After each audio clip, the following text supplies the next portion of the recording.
할렐루야, 예수님 안에서 반드시 좋은 일이 있습니다.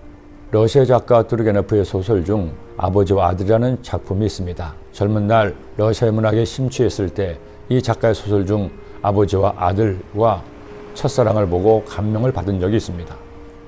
그런데 그의 소설은 따뜻하거나 감미롭지는 않았습니다. 아버지와 아들의 경우에도 따뜻한 부자간의 정보다는 갈등과 다름을 보여주는 소설이었습니다. 가정에 자식이 태어나죠. 아들도 태어나고 딸도 태어납니다. 사실 부부 사이는 서로의 선택으로 이루어지는 것이지만 부모와 자녀, 형제와 자매 사이는 자신의 선택으로 결정되지는 않습니다. 더구나 부모도 자녀도 처음 해보는 부모 노릇, 자식 노릇이다 보니 매사에 서툴고 실수할 때도 많습니다. 분명히 사랑을 하긴 하는데 사랑하는 방법을 잘 몰라 사랑한다는 것이 오히려 상대방에게 상처를 주기도 합니다. 그런 상황에 몰리는 가장 대표적인 경우가 바로 아버지와 아들입니다.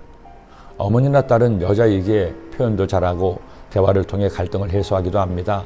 그런데 아버지와 아들은 둘 다 남자라 표현도 서툴고 별 대화도 하질 않습니다. 한 번은 제가 아들과 함께 일주일 동안 여행을 한 적이 있습니다. 설악산 대청봉에 오르기도 했고 자동차로 멀리 통영까지 여행을 하기도 했습니다. 마침 아름다운 통영에 도착했는데 하필이면 그때 태풍이 와서 바닷가는 가보지도 못했지만요. 그런데 일주일 내내 갇히는데 제가 할 말이 없는 겁니다. 평소에도 말 주변이 없는 제가 단 둘이서만 있으려니 할 말이 없었죠. 다행히 아들애가 신학을 공부하고 있기도 하고 저보다는 훨씬 말을 많이 하는 편이라 아들이 말을 하고 저는 대답을 하는 식으로 일주일을 보냈습니다. 그나마 아들 덕에 저희 부자 관계는 좀 좋은 편인 것 같습니다. 대부분의 부자 관계도 그렇겠죠.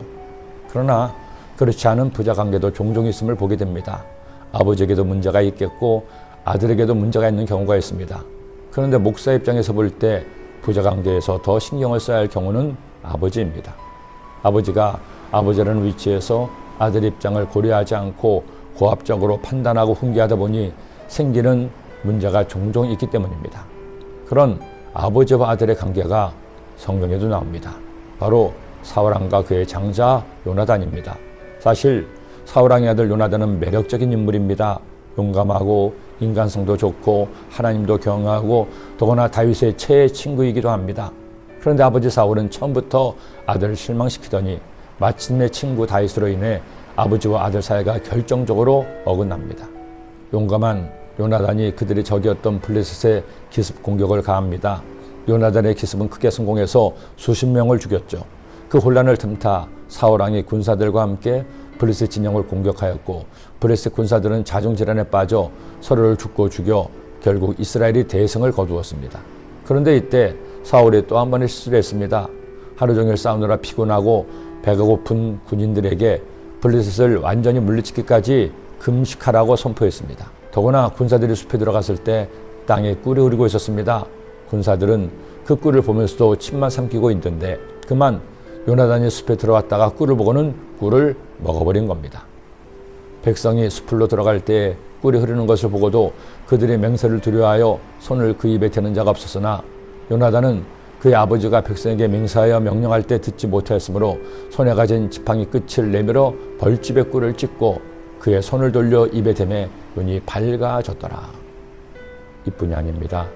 하루 종일 전투를 하느라 배가 너무 고픈데 먹지 못하게 하자 나중에는 백성들이 빼앗은 영과 소를 잡아서 피채 먹느라 율법마저 어기는 경우가 생겼습니다. 이렇게 되자 놀란 사울왕이 정한 장소에서 짐승을 잡아먹되 피채 먹지 말라고 나중에 허락을 한 것이죠. 깊이 생각하지 않고 내린 명령으로 백성들도 아들도 잃어버릴 뻔했습니다. 다행히 큰 공로를 세운 아들 요나단을 아버지가 죽일 뻔했지만 백성들의 탄원으로 살 수가 있었습니다. 함부로 약속하지 맙시다. 더구나 하나님께 서원을 할 때는 깊이 생각하고 해야 합니다. 생각은 오래, 행동은 바로 행하는 여러분이 되시기를 기도합니다. 기도드립니다. 하나님 아버지 감사합니다. 오늘 저희들에게 주의 말씀을 주시니 이 말씀 마음에 꼭 새겨서 저희들 바른 결정을 할 수 있게 하시고 모든 관계에서 좀 더 배려하고 존중하는 그런 관계를 갖게 하여 주옵소서. 예수님의 이름으로 기도드립니다. 아멘.